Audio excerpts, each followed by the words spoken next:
पोता है, चाहे बेटा हो, लेकिन तुमको बच्चा होने पर मैं खूब खिलाने के बाबू भैया सोना चांदी चूमा चाट तो हर बच्चा न मैं खिलाएंगे। अब तो हर बच्चा कोई छीनी तो दर्द कितना हुआ, दर्द हुई। यही मैं बोलते हैं कि हमारा बच्चा मेरी आंचर में चाहिए तो चाहिए। हाँ चाहिए तो चाहिए। जय हिंद दोस्तों, मैं हूं आपका दोस्त विजय राजभर और आप देख रहे हैं यूपी सच तक। दोस्तों आपसे बता दूं कि आज हम लोग पहुंच चुके हैं जिला बलिया, थाना नगरा, ग्राम सभा रघुनाथपुर। आपसे बता दूं कि आज हमारे साथ संत उर्फ राकेश जी। आपसे बता दूं कि राकेश जी जो फर्स्ट नवरात्रि के दिन स्कूल जा रहे थे, शायद गाड़ी चलाते हैं स्कूल वाली गाड़ी चलाते हैं और जा रहे थे अपने काम पे। लेकिन घर से कुछ दूरी पे गए तो देखे कि रोड के किनारे एक लड़की रो रही थी। वहाँ पे कुछ लोग और थे। यही कहा जाता है कि ना जाने किस बेस में मिल जाए भगवान। उस बच्ची को भगवान के रूप में ही मिल गए राकेश जी। नहीं तो राकेश जी नहीं मिले होते तो उस बच्ची का क्या हुआ होता कि कोई नहीं जानता। लेकिन राकेश जी उस बच्ची को पाते हैं और बड़े खुश होकर के अपने घर पे लाते हैं। घर पे लाए, अपने फैमिली को भी बताए कि मैं एक बच्ची पाया हूँ, घर पे ला रहा हूँ। खुशी खुशी सभी परिवार और पूरे गांव के लोग खुशी में झूम उठे। शायद सुनने में आया कि यहाँ पे चाय मिठाई भी बांटा गया था उस दिन खुशी में। लेकिन वो खुशी ज़्यादा देर तक इनके घर पे नहीं रही। शाम को जब काम से आते हैं तो ये शायद प्रशासन की कुछ प्रक्रिया रही, उसे भी निभाना चाहे। लेकिन आज उस बच्ची को प्रशासन के माध्यम से प्रशासन के पास रखा गया है। इनके पास, यशवंत जी के पास वो बच्ची नहीं है और यशवंत जी दर दर भटक रहे हैं उस बच्ची को पाने के लिए। तो आइए क्या कुछ कहानी है यशवंत जी से ही जानेंगे हम। तो सबसे पहले स्वागत है यूपी सच तक में। अपना नाम बता दीजिए सर। मेरा नाम यशवंत कुमार है, मैं ग्राम सभा रघुनाथपुर का वासी हूँ जी। मेरा थाना नगरा है, तहसील रसड़ा है जी और जिला बलिया है जी। मैं स्कूल में गाड़ी चलाता हूँ और मैं सुबह प्रक्रिया के तौर पे अपने स्कूल के लिए निकला था। गांव के 2-3 सम्मानित व्यक्ति थे, उनके साथ बात करते हुए एक अशोक सिंह नाम के हैं, एक मुन्नू सिंह नाम के व्यक्ति हैं, एक बाबा लगे एक चाचा लगे, उन्हीं के साथ में बातें करते हुए जा रहा था। अपने मोड़ पे 8-10 लड़के भी मिले, उन लोगों से बातें हुई। उसके बाद हम लोग चल दिए। अपने मोड़ से 100 मीटर जाने के बाद पूर्व साइड में एक किनारे बच्ची पड़ी थी और 4-5 व्यक्ति, जो टाणी गांव है एक मेन रास्ते पे है, वहाँ के लोग उस बच्ची का आवाज़ अकन रहे थे। हम लोग पहुँचे, वहाँ पे पूछे कि क्या बात है, तो अरे एक बच्ची रो रही है। हम तो वहाँ पे हम लोग के जो भी मुन्नू से अशोक सिंह से बोले कि कहाँ पे है, तो इधर ही। तो हम लोग सब लोग गए, जाके देखे। वहाँ पे एक बच्ची थी, उस पर चुटी लग गई थी। वो बच्ची चुटी लगने के काटने का चलते रो रही थी। हम लोग फटाक से उस बच्ची को उठाने के बाद उसको साफ़ सुथरा किए, चुटी उटी कपड़ा में से सब हटाया, उसके शरीर पर से हटाया। उसके बाद उसको फिर वापस उसी कपड़े में लपेट लिए। और वहाँ जितने भी 8-10 सदस्य, तो मैंने कहा कि मेरे पास 3 लड़के हैं। अच्छा। और लड़की नहीं है। अच्छा, आपके 3 बच्चे हैं? 3 बच्चे, बच्ची नहीं है? बच्ची नहीं है। तो एक कितने बजे, सुबह कितने बजे की बात है? सुबह ही 5:30 बजे की बात है। अच्छा। सुबह 5:30 बजे की बात है। तो अशोक सिंह थे और मुन्नू बाबा थे और टाणी पे के जो भी सदस्य है, तो हंसते हुए कहे कि तब ले जा बाबू, तू ही ले जा। हम वहाँ से लेके चल दिए। पत्नी को फ़ोन किए कि भाई ऐसी ऐसी बात है। तो थोड़ा पहले विश्वास नहीं की, भाई अचानक ऐसे मैटर है तो कोई विश्वास नहीं कर रहा है। फिर दोबारा फ़ोन किया तो इसको विश्वास आया। कपड़ा उपड़ा लेके मेन रास्ते पे पहुंची, वहाँ से बच्ची को ढक कर लाया गया। उसके बाद साफ़ सुथरा करके पाउडर क्रीम लगा के उस बच्ची को मैं इसको सौंप के मैं अपने स्कूल के कार्य में चला गया। 9:30 बजे करीब में आया तो मैं सीधे अपने ग्राम प्रधान के पास पहुँचा। मैंने कहा कि भाई ऐसी ऐसी बात है। तो उन्होंने राय दी कि भाई देखो, इसमें कोई ये नहीं कहा सकता कैसी बच्ची कैसी नहीं, थाने को सूचित कर दिया जाए। मैंने थाने को 112 टीम को फ़ोन किया, 112 की टीम आई, लिखी पढ़ी, सब फ़ोटो वोटो खींची हम लोगों के, चली गई। फिर उसके बाद आधे घंटे बाद वापस आई, बोली कि नहीं ऐसा है कि बच्ची को लेके चलिए, एसओ साहब बुलाए थाने पे। हमने फैमिली को कहा कि भाई चलिए चला जाए, थाने पे बुलाहट है और ये भी कहा गया कि वहाँ पे लिख पढ़ के आपको बच्ची मिल जाएगी। हम लोग थाने पे गए। थाने पे जाने के बाद 2.5-3 घंटा रखने के बाद एसओ साहब बोले कि ऐसा है कि महिला है, इसको बलिया लेके जाना पड़ेगा आप लोगों को। महिला हॉस्पिटल से आपको बच्ची लिख पढ़ के मिल जाएगी। हम लोगों ने थोड़ा सोचने के बाद फिर मैंने, सिपाही एक थे व्यक्ति, उन्होंने पूछा तो हमने कहा किस तरह ले चला जाए। तो बोले कि नहीं बाइक से लेके चले। पत्नी बोली, हम भी बोले कि ना बाइक से ले जाए, लेकिन हाँ छोट बच्ची भी है। तो हमने एक 4 व्हीलर रिजर्व की, मारुति कार। उसके बाद वो लोग अपने बाइक से गए, हम उस बच्ची को मारुति से लेके गए। उसमें हमारे माता पिता भी थे और एक गांव के दोस्त थे, हम लोग सब चले गए। वहाँ आधे घंटे बाद पुलिस टीम पहुँची, उसके बाद वो लोग महिला हॉस्पिटल लेके गए। महिला हॉस्पिटल ले जाने के बाद उन्होंने कहा कि लेके चलिए, हम लोग अंदर लेके गए। वहाँ जो सीनियर डॉक्टर थे उन्होंने कहा कि ऐसा है कि बच्ची को यहाँ वजन करने के रखे। मेरी पत्नी उस बच्ची को वहाँ पे ले जाके, कांटा था जो वजन करने के लिए वहाँ पे रखी। लड़की 2 किलो 250 ग्राम की हुई। जब वजन देखा गया उसके बाद जब हमारी पत्नी गई बच्ची को उठाने के लिए, उठाने नहीं दे रहे थे डॉक्टर स्टाफ नर्स। हम लोग क्यों क्या बात है? तो ये सरकारी संपत्ति हो गई। हम लोग कहा सर सरकारी संपत्ति हो गई। तो जो पुलिस हमारे साथ उन लोगों से पूछा तो भाई हाँ बात सही है कि सरकारी। मैंने कहा सर आप भी हैं, चाहे ये भी कर्मचारी है, सब लोग सरकारी कर्मचारी। तो जब उस समय बच्ची रोड पे पड़ी थी, चूंटियाँ काट रही थी। और एक और मैं बात बताता हूँ, जहाँ हमारे ग्राम सभा में एक गौशाला है जी, और गौशाला का जो भी जीव जंतु मरते हैं तो वो वहीं पे जहाँ बच्ची पड़ी थी वहीं पे ले जाके फेंक दिया जाता है। हाँ, मगर ये सोचिए कि अब मतलब कि उस लड़की का चाहे जो भी कंडीशन हो कि उस बच्ची को कोई जानवर टच नहीं किया था। नहीं तो उस परिस्थिति में अगर हम लोग नहीं छूते तो कोई ना कोई जानवर उस बच्ची को टच कर देता है। ठीक है, तो उसके बाद उसको मुश्किल है कि वो सही सलामत मिल पाती किसी को, और जान भी नहीं पाता कोई किनारे ले जाके झूड़ी झाटी में लेके रख दिए होते, मार काट दिए होते। तो इस प्रक्रिया से मैंने उन सभी कर्मचारियों से बात की तो नहीं आप यहाँ से जाइए वेलफेयर सोसाइटी में बात कीजिए। हमने कहा सर मैंने आपको दिया, आप वेलफेयर सोसाइटी से बात करें। ठीक है, मैंने वेलफेयर सोसाइटी में जो सिपाही महिला थी एक पुरुष थे, उन लोगों से बात करके वहाँ पे पहुँचे। वहाँ पे बात करने के बाद थोड़ा सा एक महिला कर्मचारी थी जो सीनियर थी, थोड़ा मेरे मम्मी थी और मेरी पत्नी थी, थोड़ा सा हम लोग यंग हैं तो थोड़ा सा गलत तरीके से कमेंट करके बात करने लगे। अब वो हम लोग को बात करना उचित नहीं लगा कि कोई सरकारी कर्मचारी हैं। तो उसमें हम लोग फिर वहाँ से वापस हो लिए सुबह। उसके बाद सुबह उठे तो पत्नी रोने लगी। हमने कहा कि चल भाई जहाँ तक है तहाँ तक हम प्रयास करेंगे। उसके बाद सुबह हम स्कूल का ड्यूटी ख़त्म करके दूसरे ड्राइवर को लगा, फिर हम एसपी साहब के पास गए। एसपी साहब के पास लिखित जो दिया गया, उसके बाद एसपी साहब ने आश्वासन दिया कि बेटा ऐसा है कि इसमें सीएमओ नहीं तो डायरेक्ट डीएम साहब से मिलो, वही प्रक्रिया कुछ कर सकते हैं। और तुम्हारा जो काम है वो बहुत महान है कि तुम इतना दौड़ रहे हो उस बच्ची के लिए।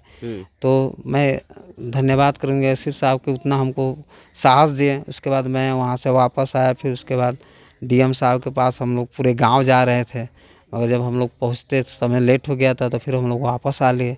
फिर उसके बाद दूसरे दिन हम लोग डीएम साहब के पास पहुँचे। डीएम साहब को जो लिखित देना था हम लोगों ने दिया। उसके बाद डीएम साहब से बात हुई, उन्होंने कहा कि ऐसा है कि मैं कप्तान यानी कि एसपी साहब को मैं केस ट्रांसफ़र कराऊँ, समीक्षा जांच करके जो भी उचित कार्रवाई होगी उसकी प्रक्रिया सही तरीके से की जाएगी। अच्छा, उस बच्ची को पाने के लिए आप लोग पूरे गाँव के लोग जा रहे थे? हाँ जा रहे थे। क्या चीज़ से?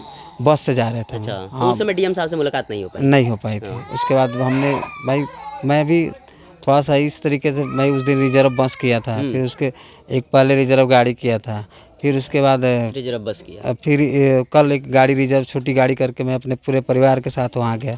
कितना बार मतलब रिजर्व मैं करते करते यहाँ से बलिया तो नज़दीक है नहीं, 40 किलोमीटर दूर है। तो मैं अपने प्रक्रिया अपनी क्षमता भर चल रहा हूँ उस बच्ची के लिए, उस बच्ची को पाने के लिए। लेकिन आपका पूरा गाँव साथ दे रहा है? हाँ दे रहा है। हम पूरा गाँव मतलब सोचिए कि हमारे गाँव में जो भी व्यक्ति हैं, जिस व्यक्ति से आप पूरे गांव में आप जाकर ले सकते हैं इंटरव्यू, कि जिस व्यक्ति से पूछेंगे कि फलाने के पास एक लड़की मिली, उस लड़की को चाहिए उसको कि नहीं, तो वो व्यक्ति ये नहीं कहेगा कि नहीं चाहिए, वो कहेगा कि नहीं उस परिवार को वो बच्ची चाहिए। हाँ, चलिए आपसे बता दूं कि अभी हैं यशवंत जी, और यशवंत जी बता रहे हैं कि जहाँ पे उस बच्ची को फेंका गया था वहाँ पे जो गौशाला है, गौशाला से जब कोई गोरू अगर मरता है तो वहाँ पे फेंका जाता है, और उसी जगह पे बच्ची को फेंका गया था। लेकिन इनके नसीब, तकदीर की बात कहा जाए कि इनके नसीब में था कि मौके पे पहुँचे और उस बच्ची को सही सलामत बचा के लाए। लेकिन अभी वो कहा जा रहा है कि सरकारी संपत्ति है। इनका यही सवाल है कि अगर वहाँ पे मैं नहीं पहुँचता तो प्रशासन नहीं पहुँचती, जब कोई नहीं पाता तब सरकार कैसे कहती कि हमारी सरकारी संपत्ति है। लेकिन उनकी पत्नी हमारे साथ हैं, जिन्होंने बड़े उम्मीद जगाई थी कि चलिए हमारा 3 बच्चा था, एक बेटी भी मिल गई, और बड़े खुशी ये परिवार खुशियाँ मनाने लगा। लेकिन पल भर में खुशी छीनी गई। क्या कहेंगी, क्या नाम है आपका? सुमन देवी। सुमन जी, आप बलिया लेकर के जब गई तो आपके पति अभी बता रहे थे कि कांटे पे जब वजन करने के लिए रखा गया जी, उसके बाद आपने रखी और उसके बच्ची को उठाना चाहिए, वहीं पे आपको रोक दिया गया? वहाँ से उठाकर आईसीयू में डाल दिए। फिर जब उठाने गए तो बोल रही थी, 2 नर्स थी, बोलती बच्ची आप नहीं ले सकती हैं, ये तो सरकारी संपत्ति हो गई है। तो अभी क्या करेंगे आप लोग? जितना हम लोग से हो रहा है वो सब कर रहे हैं। मतलब फुल कोशिश करेंगे उस बच्ची को पाने के लिए? जी। अच्छा, चलिए ठीक है। दादी हैं हमारे साथ। हाँ। क्या नाम है दादी? हमारा बालमुनि देवी नाम है जी। तो आप गए नहीं डीएम साहब की? डीएम से के मैं नहीं चाहते हैं, कहें? लेकिन यहीं पर हम चाहते हैं कि हमारा बच्चा मिल जाए ने के बहुत कोशिश है। हाँ मतलब फुल कोशिश कर रही हैं? हाँ अच्छा। हाँ। आप देख ली बच्ची के? अरे साला चाय पियेंगे, चाय पियेंगे, खुशी से चाय पियेंगे। हम लोग बोले कि हम बरहिया में खुशी से पर्दा उसको मैं पहनाते हैं। बरहिया के दिन है ना जी। महाला में सबसे पता कर लीजिए, जे न खुश होगा तो हमके बच्ची नहीं चाहिए, और सब खुश होगा हमके बच्ची और सामने ले आके ठाड़ करेगा। अगर उस बच्ची को प्रशासन नहीं देती है तो आप लोग क्या करेंगे? क्या करेंगे? तो वही मैं बोल रहे हैं कि सब पूरी संपत्ति सरकार के है। हाँ? तब सब अंडा बच्चा घर द्वार सब आपस सरकार जबित कर लो, खाना खुराक बैठल दीजिए। हाँ, हम इतने चाहते हैं बच्ची के साथ मैं पूरी चलेंगे। सरकार को मैं देखते हैं कि कितना ताकत है, सबके खिलाएंगे। हाँ, सबके घर क्वार्टर देगा। हाँ, मतलब पूरा गांव अगर बच्ची को नहीं देते हैं तो आप सरकार के पास कहेंगे कि पूरे गांव को लेके चलिए और सबको खिलाइए। हाँ, हम सरकारी संपत्ति सब पूरे गांव बन जाएंगे। हाँ, उस बच्ची को पाने के लिए।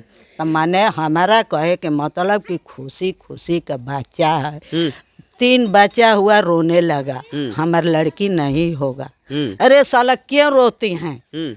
तो कि कहीं से हम बच्चा खोज के ले आके देगा। अच्छा, मतलब आप कहते हैं कि हम कहीं से खोज के ले आके देगा एकदम। अब इतने से मान लीजिए कि गौशाला में गौ मुअल बा, उस पर धर दिया, नजर में पड़ गया, मैं उठा लिया। नजर में नहीं पड़ते हैं तो उसको क्या हाल हो? तब तो सरकार जिम्मेदार नहीं ना होता है। चलिए ठीक है, और भी गांव की कुछ महिलाएं, इनसे हम जानेंगे। तू ही नाती पोता है, चाहे बेटा हो, लेकिन तुमको बच्चा होने पर मैं खूब खिलाने के बाबू भैया, सोना चांदी चूमा चाट, तो हर बच्चा न मैं खिलाएंगे। अब तो हर बच्चा कोई छीनी तो दर्द कितना हुआ, दर्द हुई। यही मैं बोलते हैं कि हमारा बच्चा मेरी आंचर में चाहिए। चाहिए तो चाहिए। हाँ, चाहिए तो चाहिए। क्या नाम है हमारा? आप गए नहीं डीएम साहब की? हाँ। क्या कहना? कहाँ पहुँचे नहीं जा? अच्छा, पहुंची ना पहले जा। अच्छा, आप गए? हाँ। मुलाकात डीएम साहब से ना भाई? नहीं बोला। अच्छा, अगर बच्चा ना मिला था तो आप लोग क्या करब?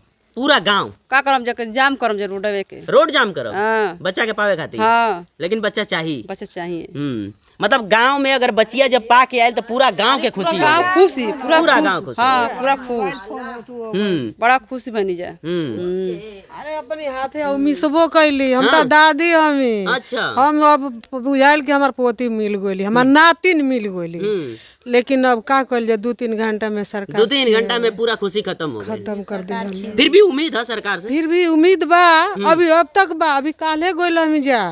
हाँ, सरकार के कि चलिए ठीक है, हमारा बच्चा तड़प रहा है, रो रहा है, मजदूरी करने जा रहा है, अगर मिली गई अगर खुशी तो सरकार चाहेगी तो खुशियाँ फिर लौटा देगी, और नहीं चाहेगी तो मन तनी कि अब तो हमनी के जीवन बीतता ही बाटे। चलिए, आपसे बता दूं कि अभी हम लोग इस समय है जिला बलिया, थाना नगरा और ग्राम सभा रघुनाथपुर। आपसे बता दूं कि अभी हमारे साथ रहे यशवंत जी और उनकी पत्नी और पूरे गांव के लोग। आपसे बता दूं कि जब बच्ची को पाए यशवंत जी तो पूरा गांव खुशी में बदल गया, लेकिन वो खुशी ज़्यादा देर तक नहीं रही। वो खुशी 3 घंटे में फिर ख़त्म हो गई। लेकिन उसी खुशी को दोबारा पाने के लिए पूरे गांव के लोग जागरूक होकर के लड़ाई लड़ रहे हैं, और बड़ी सराहनीय की बात है कि पूरे गांव के लोग एक होकर के लड़ाई लड़ना चाहते हैं और उस बच्ची को पाना चाहते हैं। यहाँ तक कि यशवंत जी 3-3, 4-4 बार बलिया जाने के लिए रिजर्व गाड़ी कर चुके हैं और लेकर के पूरे गांव को जाने की कोशिश की और लेकर के एक बार गए भी। अभी देखने की बात है कि प्रशासन इनके साथ क्या करती है, की सुनवाई होता है, इन बच्ची को ये पूरे गांव को उस बच्ची बच्ची इन लोगों को मिलती है कि नहीं मिलती है, अब तो देखने की बात है कि प्रशासन इन लोगों के साथ क्या करती है। बाकी ये लोग कह रहे हैं कि हम लोग आखिरी लड़ाई लड़ते रहेंगे उस बच्ची को पाने के लिए। लोगों की बात से आप कितना सहमत हैं? वीडियो अच्छा लगा हो तो चैनल को सब्सक्राइब करें, लाइक करें, शेयर करें। मिलते हैं किसी और वीडियो के साथ, तब तक के लिए जय हिंद।